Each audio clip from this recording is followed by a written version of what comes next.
Mahirap sagutin. Minsan, sa dami ng roles natin sa buhay, nakakalimutan na natin kung sino talaga tayo.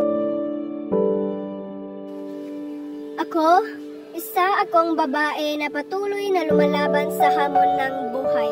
Isang asawa na nagsusumikap para sa pamilya. Isang working mom na ginagawang inspirasyon ang bawat pagod at puyat. Isang estudyante na may pangarap kahit minsan gusto nang sumuko. Sa bawat araw na puno ng takbo at responsibilidad, natutunan kong hindi pala kailangang perpekto.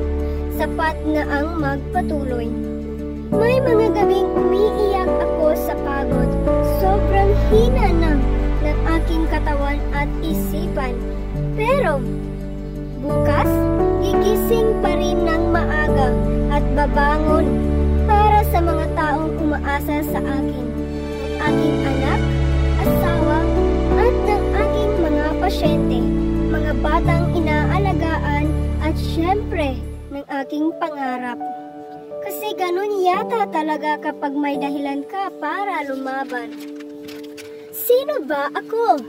Ako ay isang ina, asawa, estudyante, employee. Pero higit sa lahat, ako ay ako. Hindi perpekto pero totoo. Napapagod pero hindi sumusuko. Kasi bawat araw na lumilipas, unti-unti kong nagkikilala kung sino nga ba talaga ako.